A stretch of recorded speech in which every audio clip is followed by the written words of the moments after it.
unfulfilled destiny. I want to thank God for all of you. I want to thank God for your life. I want to thank God for what God is doing through you. I want to thank God for the fact that you have decided to accept Christ into your life as personal Lord and Savior. This is the greatest decision anybody will make in life. To have given his life to the Lord Jesus Christ. So I want to thank God for you that you have taken this decision. I pray to God the Almighty to keep you even in this decision until the end of your life. So that when you close your eyes in this world, you will see God in glory. In Jesus' name. Amen. Unfulfilled destiny. We started it last Sunday and we treated part 1. And we handled some important definitions. I want to start by asking you, have you discovered your destiny? God's ultimate intention for creating you. In God's master plan, God has intention for creating this world. And God has intention for creating man.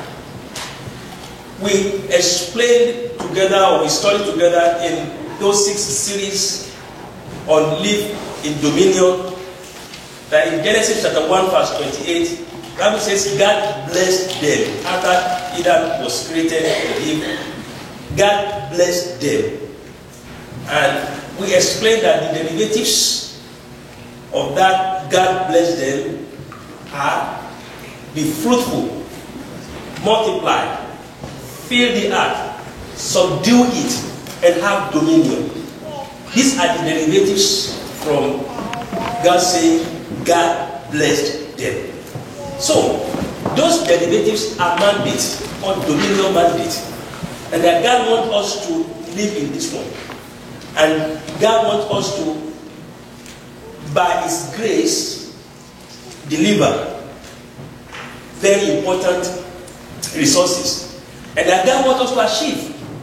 And that's why we have to live in dominion. So, unfulfilled destiny, when we started last Sunday, I told us that in life, to fulfill this God mandate for us, God has specific destiny for each and every one of us. Very specific destiny. It's an ultimate intention for each and every one of us to bring to pass His master plan of fill the heart, or have of the mandate, the derivatives of that God bless you, or that God bless them, which has to do with be fruitful, fill the earth, multiply, subdue, have dominion.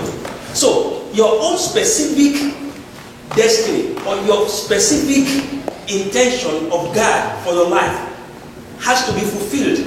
And if that has to be fulfilled, we have to understand that at the end of it all, there will be 2 results, 2 forms, just like in the world. Pass or fail, 2 forms. Some will end it in joy, and some will end it in regret.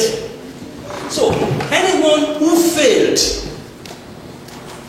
to live in his specific destiny will regret at the end. So don't take this for granted. And anyone who fulfilled his specific destiny to bring to pass God's master plan will rejoice at the end. We end it in joy. There is no doubt about this. And I said we are going to take 2 examples in the Bible, one in the New Testament and one in the Old Testament. So we are taking Apostle Paul as the example in the New Testament. Someone who fulfilled his destiny. Someone who ended everything in joy. And today we are going to continue the example of Samson. Somebody who ended it in regret. Somebody who did not fulfill his destiny. Someone who at the end of his life was depressed and committed suicide. Because if we don't pour it out, everything God has given us, like Paul said, if we fail to pour it out, remember I told you of the principle of container and content. God had loaded every one of us. You are loaded.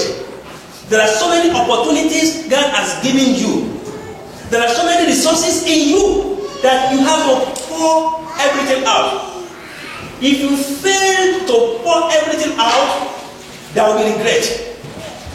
All the gift God has given you, all the talent God has given you, all the opportunities that God has given you, all those resources, all those ideas, if you fail to pour everything out to benefit your generation, spiritually and physically, at the end, there will be a regret.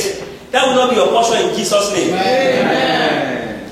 You know, I told you of the reality, the epiphanies, when people finally we give it up, when they want to give up their life, when they are about to die, there's what we call epiphanies. Die epiphanies, which I explained to us, a kind of sudden revelation, sudden insight into life, realization that, wow, so all these things Pastor has been telling us is true. Oh, wow. So all these things I've been hearing is true. But at that point in time, it will be too late for anybody to make correction. And that's why we have to pay more attention to things like this. Do not ignore God's word. It will not benefit anybody anything if we ignore God's word. So we took Apostle Paul as an example. But before we go to Samson in this part 2, look at what happened to Paul. And we can take this as a model to end it in joy. Look at what Paul said in 2 Timothy chapter 4. Open with me to 2 Timothy chapter 4. If you begin to read from verse 6, being poured out as a drink offering, and the time of my departure is at hand. These were the last words of Apostle Paul. He said he has been poured out as a drink offering, and the time of my departure is at hand. Now I go back to use that mathematical terms. What are the derivatives of being poured out as a drink offering? What are the derivatives? If you are poured out, if you pour out everything in you, all the gift that you have, all the opportunities, all the talents in life, physically and spiritually, if you do not deserve anything, you pour everything out to benefit your generation, to benefit your family. You work hard, you give it all. Look at the derivatives. He said, I have fought the good fight. That is a good fight. You have fought a good fight. Look at the second derivative. I have finished the race. That means you have finished the race. That means nothing else to give. You have given it all. And then look at it. I have kept the faith. It means you are standing. And then look at the results. The result of doing that will be, finally, there is laid up for me the crown of righteousness. There will be a crown. There will be an award. If you give all, if you give everything, if you work hard and you pour out everything. So, first and foremost, you have to pour out everything. And what does that mean? Apostle Paul gave all that he had. He did not reserve anything. All the gift to preach the gospel, all the gift to encourage churches. He wrote so many epistles. He encouraged people. He told them everything about the scriptures. He did not deceive anybody. He did not rob anybody. He gave all his strength in time of trouble. He's giving it in time of pleasure. He's giving it in time of comfort. He's doing it in challenges, in prison. Paul gave all to the Lord. He poured out everything. So, if you pour out all that you have, all the gift God has given you, all the opportunity, all the talents, all your resources, if you pour out everything, you don't deserve everything, you help somebody, you help your family, you work for your family, you encourage people, I'm telling you, at the end, there will be no depression. You are not going to be depressed. You will be happy that you are going. Paul was very happy. He said, my departure is very close, it's at hand. I want to leave. And the reality is that we are all going to live one day. All of us. going to live one day. I was just reading the news. They were telling Robert Mugabe, he turns, I mean, maybe he's going to turn, or maybe he has turned it 9 this year. So, and he told them, I read it, I think that in AP News, one of the news. He told his party, he said, look, don't begin to talk about who's going to be the next leader. Don't begin to talk all that, talk all these things. It's not good that you are talking all that. Unite the party. I'm still going to be here.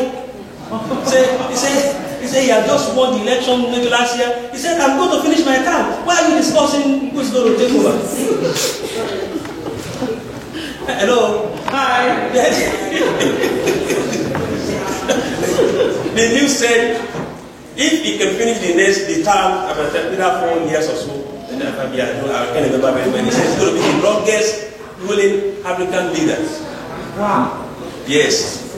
To be the longest ruling African leader. Then I thought in my heart, I said, where? Everybody will go one day. Either you're going to live now, you're not going to live now. Either they are talking about who's going to take over or who's not going to take over. Excuse me. One day the passion will come. But you will be happy if when your time of departure is at hand, you had given it all. You will be happy. You had it in joy. But if you reserve anything, you need to give somebody opportunity, you fail to do it. You need to help somebody, you fail to do it. You need to work for the Lord, you are just being complacent. You have some energy, you are just keeping the energy, you have an idea, you are burying it. Talent, you are not doing anything. And the time of departure is close. Depression will set in. And this is what happened to Samson. Depression set in. He was suicidal. And eventually, by the help of people, he committed suicide. In last week, in part 1, we had the last words of Samson. Maybe we should start from there. Check with me, Judges. Judges chapter... Open to Judges chapter 16.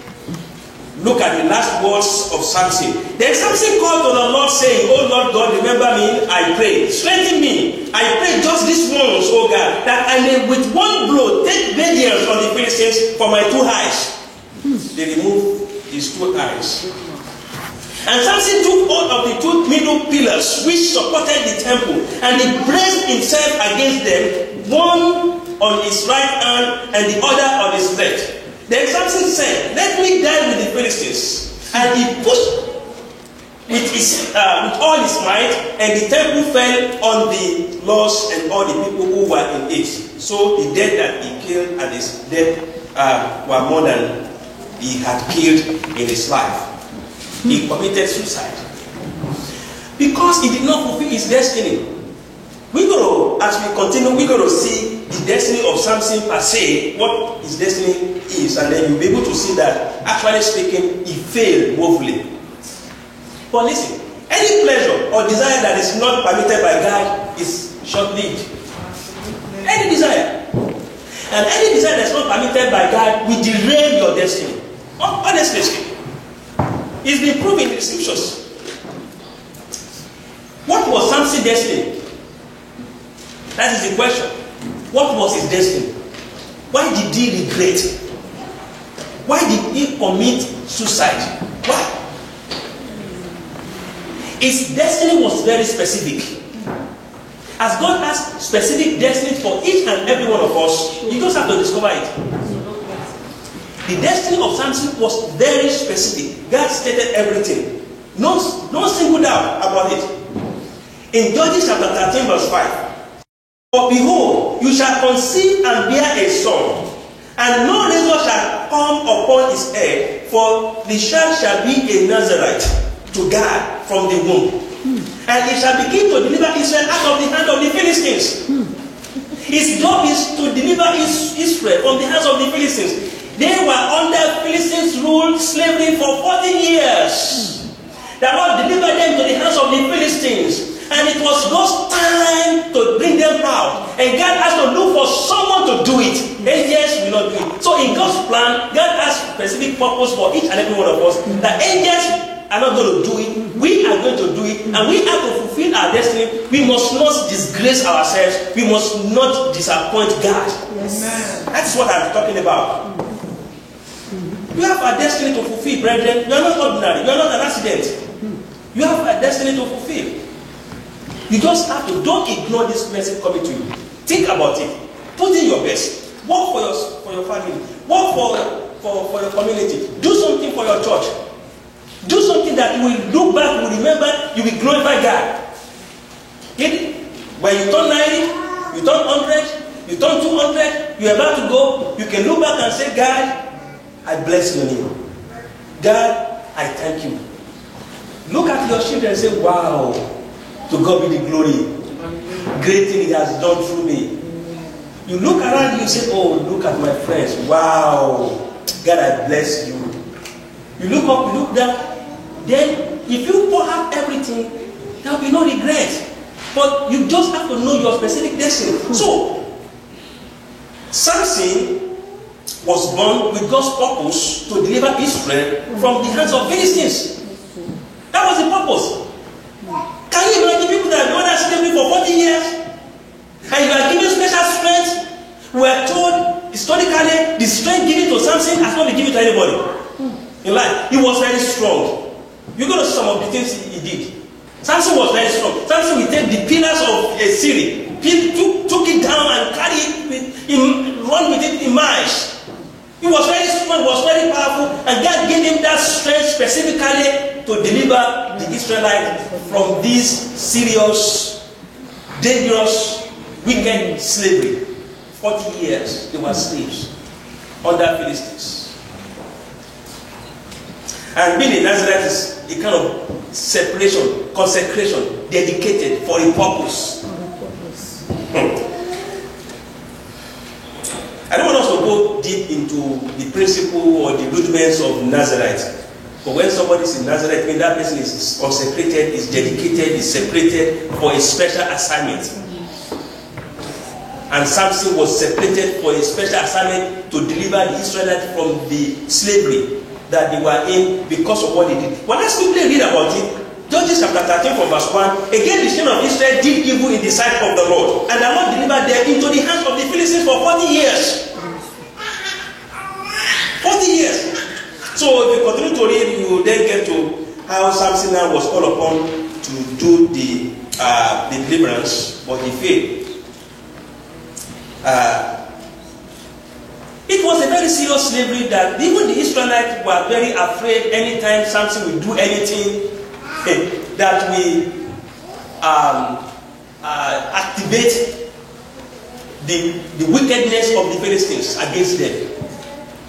If you check with me, Judges chapter 15 from verse 11, Judges 15 verse 11, went down to the cleft of the rock of Etam and said to Samson, do you not know that the Philistines rule over us? What is this you have done to us? Why are you bringing more problem to us? They rule over us where we are slaves. So you see how dangerous, how evil it is if we failed to live in our specific destiny. People that will be affected. Do you know the generation that will be affected or afflicted if we failed to do what God asked us to do? Do you understand what we are talking about? Yes, sir. And that is why leaders of nations, beginning from family, leaders in the family, they will have serious answer to give. They will have to answer so many questions from God if they fail from their responsibilities, because many people will be affected. If a leader of a nation fails to rule well, many people will be affected. Many people will be affected. So if a leader of a family fails to do his responsibility and carry out his responsibility and be there, you know, it can affect generations. So what Samson was doing here was very bad, was evil. Instead for him to shine his destiny, to do the right thing, he was using that destiny to enjoy himself. We'll see as we continue. What happened to Samson's destiny in life? That's the question. What happened to his destiny? Let's see that. Let's go together to get it to Judges chapter 16. I want to see how much we can do in that. In part 2, then we go home. Amen? Amen. Judges chapter 16. Let's read from verse 1. And saw a harlot there, and went into her. When the Gazarites were told, Samson has come here, they surrounded the place and lay in wait for him all night at the gate of the city. They were quiet all night, saying, in the morning, when it is daylight, we will kill him. And Samson lay low till midnight. Then he arose at midnight, took hold of the doors of the gate of the city, and the 2 gate posts, put them up, bar and all, put them on his shoulders, and carried them to the top of the hill that faces Hebron. Afterward, it happened that he loved a woman in the valley of Sorek, whose name was Delilah. And the lords of the Philistines came up to her and said to her, entice him and find out where his great strength lies, and by what means we may overpower him, that we may bind him to afflict him, and every one of us will give you 1,100 pieces of silver. In today calculation, people believe it's about $5,000. Big money involved. If you can deliver him to us, we're going to give you money. So, it's like to play game. When we play game with Satan, when we play game with our enemies, especially with our destiny, we are not smart, we are not wise. And the end is titanic. The end is destruction. Here, Samson was playing game. With all the strength God has given him, he was playing game. Playing game with a woman. Be very careful. First deceit. We read from verse 6 to 8, you see verse 6 to 10, he lied to the lady, to Delilah, that did not work. Second deceit, we read from verse 11 to 13, he lied to her, again, that did not work. You can read this at home, because of time I'm not reading these things, we go to where we are going. Third deceit, he lied to the woman again, it didn't work. And look at what the woman said.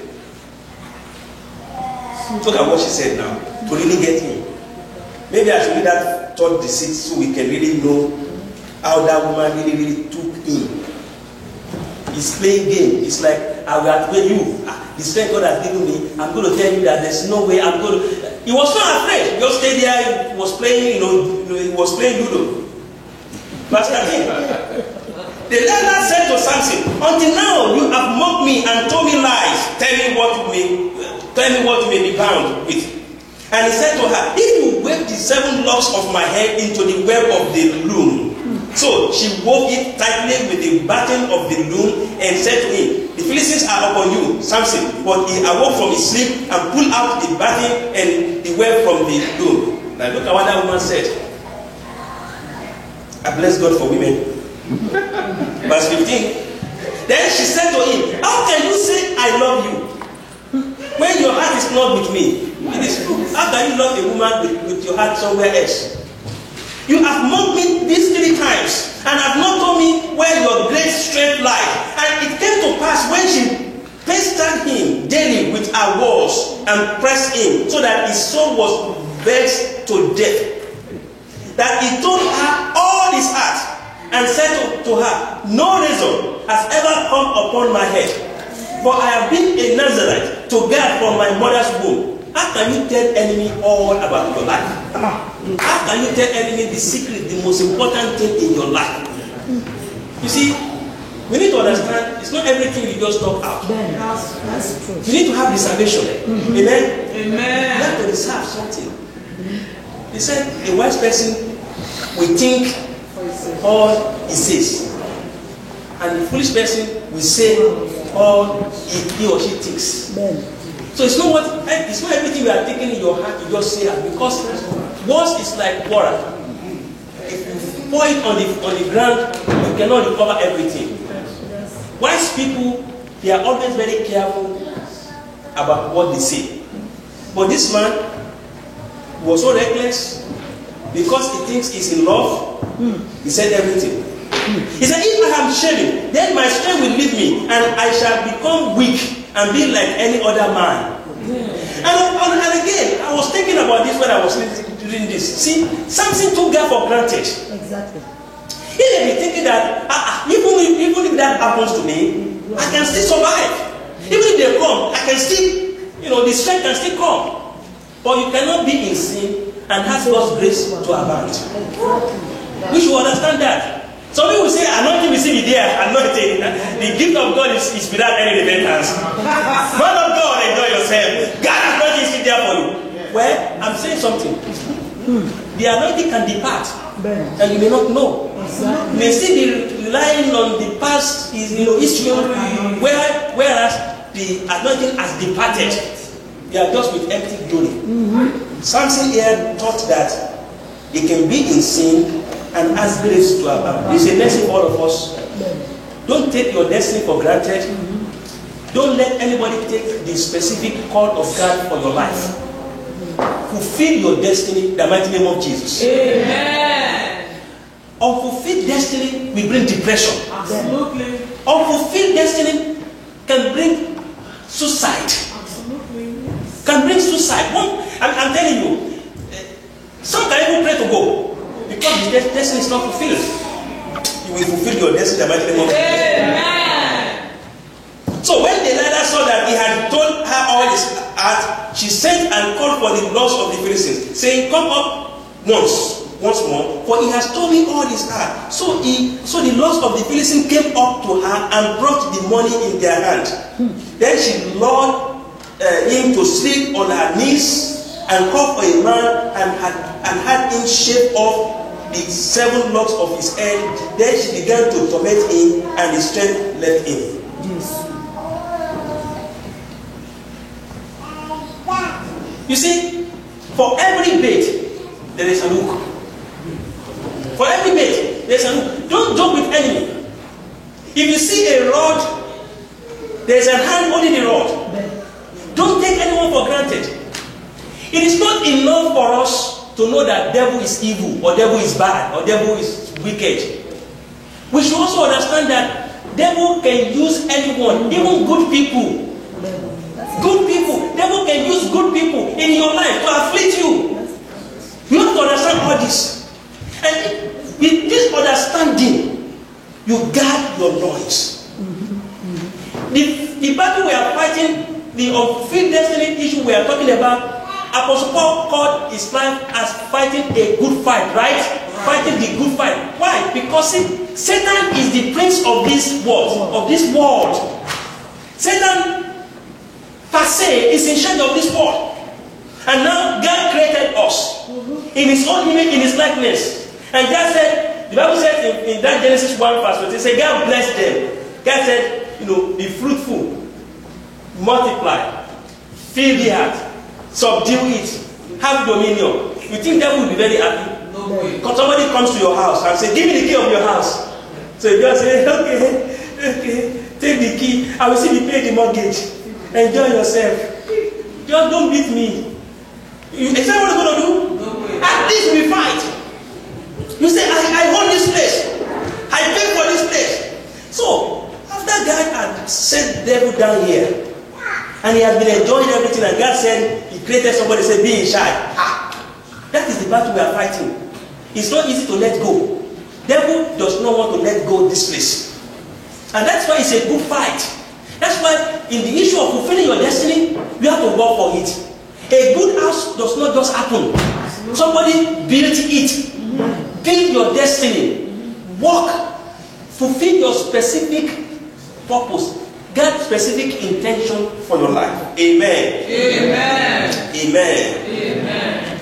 So, it is not until you see physical Delilah that you have problem. Delilah's lap is the forbidden place to go when you have had enough. Any forbidden place to go. Any pleasure that God is not in it is Delilah. Do you understand now? Absolutely. Not until you get to Philistine before you can see Delilah. That's correct.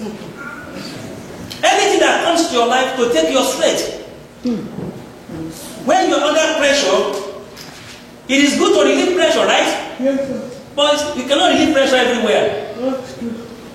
Hello? You are under pressure, get home before you release the pressure. The Lord bless you in Jesus' name. Amen. Don't let him go too deep into that. When you are tired, amen? Amen. My mothers are happy. They know what I'm talking about. When you are tired, there is a wrong place to go for rest. Go to the right place to go and rest. Amen? Amen. The Lord will bless you. You see, when we place resistance and prevent all these things, it will solve so many problems. And to help us to fulfill our ultimate intention that God has for us. It will help us to fulfill our specific destiny. Why did Samson fall? It's another question I have. What can we learn from Samson's life? Let's say some of these things before we go. And I want to ask you a question. When do you think somebody really fall? When do you think someone has fallen? Is it when the sin of that person is exposed? Or is it when that person is committing that sin that that person has actually fallen? So when do we think that somebody has actually fallen? So it is not when one first sin that one has fallen. Or it is not when the sin that one has sinned has been exposed to the public. A person falls the day they conclude in their hearts that what they are doing is okay, whereas when that thing is actually bad. When you are doing something that is bad, and people are telling you are ignoring it, you come to church to sit down, you are listening to messages. God is talking to you directly as if somebody has told the pastor what you have done. And you are still thinking, I think somebody called the pastor. It's not that the pastor will say, just say the Lord. When the messages are coming out, the messages are not coming out to the pews. The messages are coming out to human beings. It's for you to look at that message as a mirror. Correct yourself, adjust yourself. So they can look good. Amen? Amen. But when you are doing something that is bad, something that is sinful, is evil, and you accept in your heart that it is right thing to do, you conclude in your heart that what you are doing is okay, you are falling. Even when public has not known, even when it is not known to people, you are falling. Romans chapter 1, you will not fall in Jesus' name. Amen. Romans chapter 1 verse 28. They did not like to retain God in their knowledge. God gave them over to a debased mind. Another version called it reprobate mind. To do those things which are not fitting. When you keep doing something that is bad and you have approved it in your heart that this is good, you get to a level whereby you don't even think it is bad at all. So then at that level, one has been given to a reprobate mind. That person at that level has lost the respect and the dignity of being a Christian. That person is worse than an infidel. I am telling you, watch out. Reprobate mind can happen to anybody.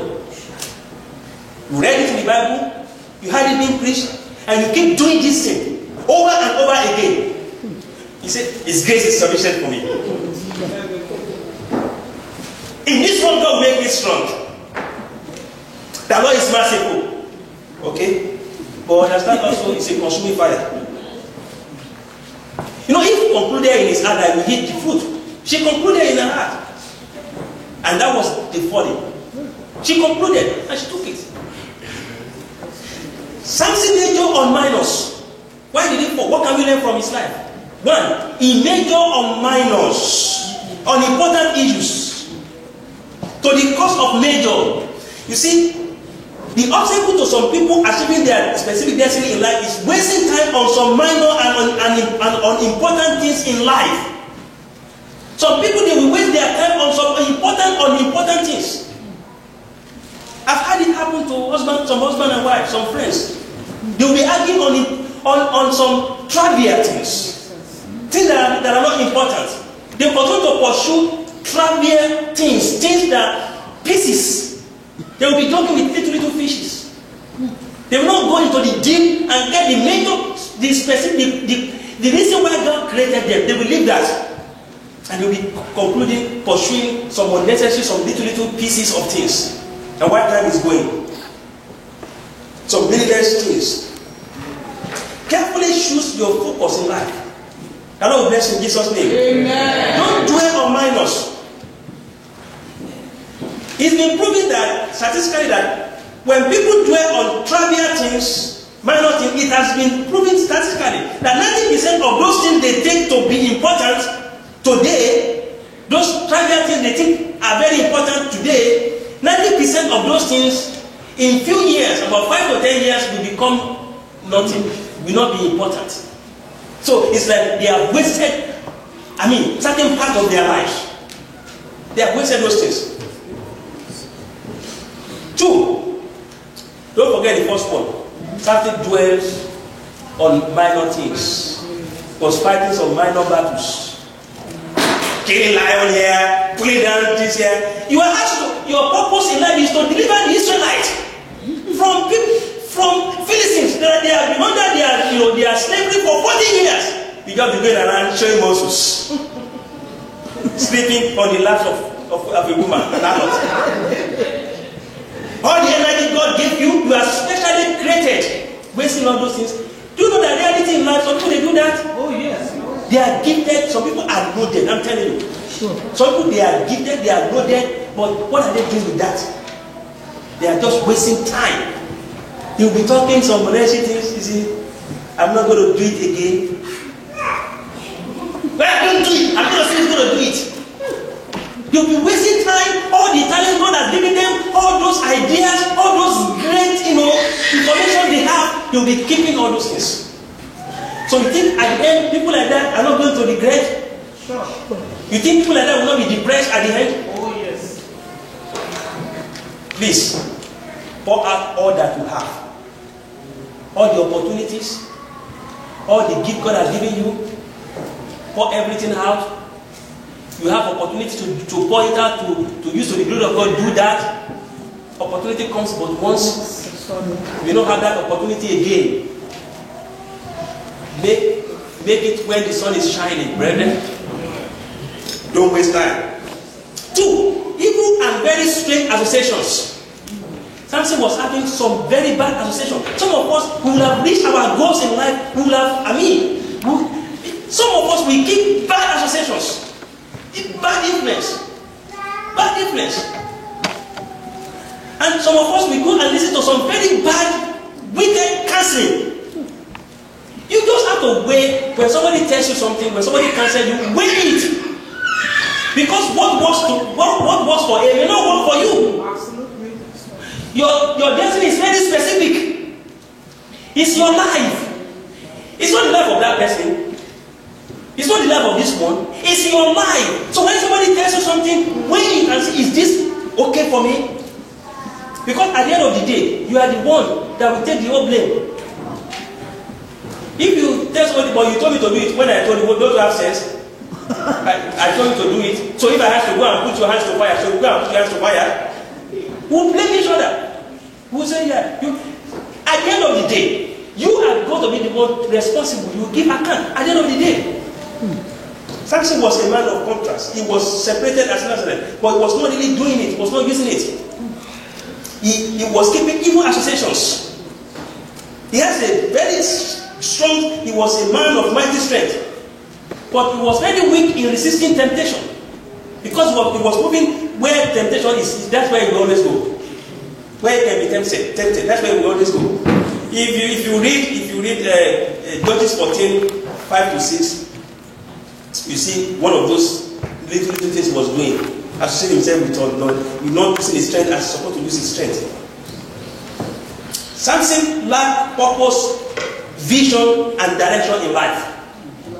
You see, when you understand your God-specific purpose for your life, God-specific intention for your life, you need to walk in that direction. You need to work at it. You need to make it work. Samson, no direction, nothing. He was just having leisure all the time. Going to the village, saying, how are you doing there? If you mess up with me, I will show you I have strength. Instead for him to organize the people, to organize the people of Judah, organize those Jews, and deliver them from the hands of their oppressors, he will not do that. He was just going around. Proverbs 29:18. Where there is no vision, the people cast off restraint. Where there is no revelation, the people cast off restraint. So when there is no vision, people perish. There was no restraint on Samson's life because he was not a man of vision. He has no vision, no direction. When Philistine got out his eyes has been got out even before it was physically got out. Because he was not seeing the spiritual. He was not pursuing his purpose. He was not working on his destiny. He was living unfulfilled life, unfulfilled destiny. He was just living for himself. Not doing the reason why he was created. Not working on that. 4. No strategy for life. He has no plan, no strategy, nothing, no device on how to move. Samson had no strategy for his life. As such, he went from one crisis to another crisis. When you don't have plan, when you don't have strategy for your life, you'll be going from crisis to crisis, from problem to problem, from commotion, from confusion, from this to this, because there is you don't have any plan to attack the situation. You just do like when it comes, you just take it like when it comes.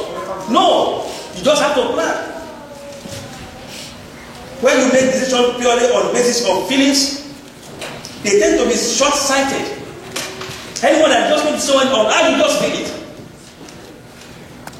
Samson never made a commitment to be the man that God called him to be. No commitment. When somebody is not committed to a cause, it's not good. If you are on a particular cause, you just have to be committed in doing that thing. So, he lacked sense of identity. He did not take the call of God on his life seriously. His enemies took the call of God on his life more seriously than Samson himself. They knew he had a special strength. They knew he had something. So they went to Delilah. They said, "We will give you money if you can tell us where the secret is." But he himself didn't know he had something. Do you know that it's a pity if you have something and you yourself you don't know that you have that thing, and your enemies they know you have it. You know, it's a serious thing. Some of us, our friends will look at us. If I can have the brain this person has, when they do something, it will just click. And they themselves just play with it. Everybody has it. Who told you? You have a special gift. You have a special talent. Maximize it. Be grateful to God that you are created in that path. Maximize that opportunity. Samson here lacked identity. He lacked it. He didn't even know he had something. Do you know that Jacob, you read his story, realized that Esau was having something very unique. Yeah. But Esau himself doesn't know. Didn't know that thing was unique. So when Jacob came to him, he said, "Okay, you can have it." He can have it. And they said, if you don't know how to use it, they will take it from you. Hello? Hi. You don't know how to enjoy it, they are hiring you. You let go the opportunity, they will descend on you. Like us, we descend on money. And grab it from you, and shine it, and enjoy it. And then you look at it. Sometimes some people don't realize what is important until they lose that thing. They don't realize it's important until they lose it. They want to have it back. Sometimes when you do something, you're not able to have it back easy. You see, what Samson supposed to do that he did not do? It was later. Theologians believe that Samuel eventually did what God supposed to, what God designed Samson to do. 1 Samuel 7:13. 1 Samuel 7:13. So the Philistines were subdued, and they did not come anymore into the territory of Israel. And the hand of the Lord was against the Philistines all the days of Samuel. What he's supposed to do, he did not do it. What lesson can I get from this one? If God wants you to do something, you refuse to do it, it's a matter of time. God can replace anybody. Sure. Okay. Oh, yes. Do you understand now? Yes. So, if you have opportunity to do something for the Lord, don't reserve it. Do it now. Because you can be replaced. Samuel did it. What he's supposed to do. It was done rather in the time of Samuel. That's why I'm going to put it. It was done in the time of Samuel. He could not contain his appetites. That's another lesson I can learn from this man, Samson. He cannot. When your appetites control you, instead of you controlling it, you are in trouble, big trouble. You don't give yourself everything you want, everything your body is asking you. Gee, you just going to give your body everything your body is asking you. If you do that, there will be no peace. Judges 14 from verse 1. Now Samson went down to Timnah and saw a woman in Timnah of the daughters of the Philistines. So he went up and told his father and mother, saying, I have seen a woman in Timnah of the daughters of the Philistines. Now therefore get her for me as a wife. It's a command. He was not even asking the opinion of his father or parents. Get her for me, I love her.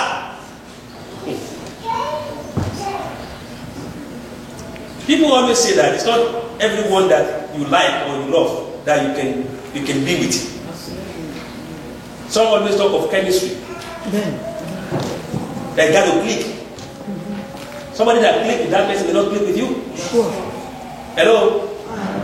The person will be too slow for you or too fast for you. Hello? Hi. But when God is doing it, they will compliment. Are you with me? Yes, sir. I'm not preaching marriage here now.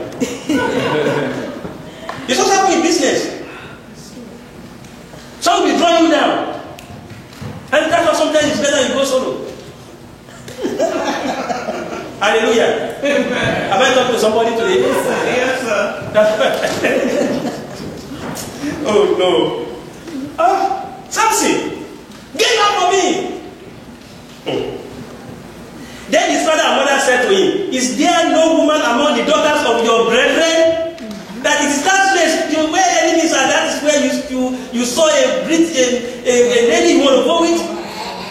Or among all the people, all my people, that you must go and get away from the uncircumcised Philistines? Some people say that unbeliever, when I get unbeliever, I will convert him. I will convert that unbeliever.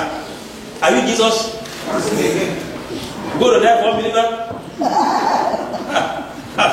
I'm sorry for you. Are you convert her?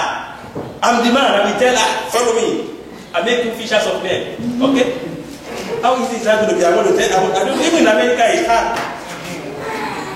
So Samson did not know how to say no to his flesh, and eventually he lost himself. Apostle Paul explained that he has to discipline himself. You see, 1 Corinthians 9:27 says, but I discipline myself, my body, and bring it into subjection, that lest when I have preached to others, I myself to become disqualified. Nobody in life is allowed to have everything. We just have to allow our children to know that also. In relationship, explain it clear cut. Explain it very well. Be transparent. Because what really big problem is when the expectation is too high, it will bring frustration. You want this person to give you what he doesn't have. How on earth is it going to happen? You want this person to go and steal? Nobody is allowed to have everything they want. Why? Because your flesh will always desire something it is not supposed to have. Your flesh will always want something it's supposed not to have. Samson insisted on having whatever he wanted. He will not take no for answer. Whatever he wanted, he want to have it now. When you insist, I'm going to explain this one, and we're going to pray and continue something. But listen, when you insist on having something that God has not given you, listen, you will lose something He has given you. Exactly. Exactly. You insist, listen, God is not, it's not yours, but I just want it. Just short gravitation, short enjoyment. Short relaxation. Short cool down. You will lose the importance. There must be discipline. Everyone who lives outside discipline is not wise. Either you are a girl, you are a boy, you are a man, you are a woman, you are Christian. You must live under discipline. Sometimes you just say, no, I'm not doing this. When you know it is wrong, when you know that the end result will not be good, don't forecast. Don't. How am I going to put it? Don't say, let me risk it. You may not come out of it. Look at David. David insisted on having Bathsheba, and thereby keep Uriah, her husband, and then had problem on the throne. He had problem with God. What about tithes? Some people insist on holding on to their tithes. They end up paying everything to the devourer. Hello? They end up paying everything. You got to pay somebody. If you say you're not going to pay God, okay, you're going to pay this to somewhere. Adam and Eve disobeyed God and insisted on eating the forbidden fruit, and thereby lost the entire Garden of Eden. They lost the whole garden. You understand what I'm talking about? Oh, yes. They just hate the forbidden fruit, and God sent them out of the garden. They lost the whole garden. Can you see the foolishness? Yeah, Pennywise man foolish. God will help us. Amen.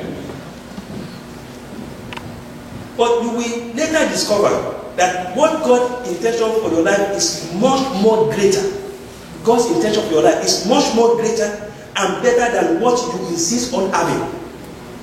God's intention for your life is more greater and better than that thing that you are insisting that I must have this thing.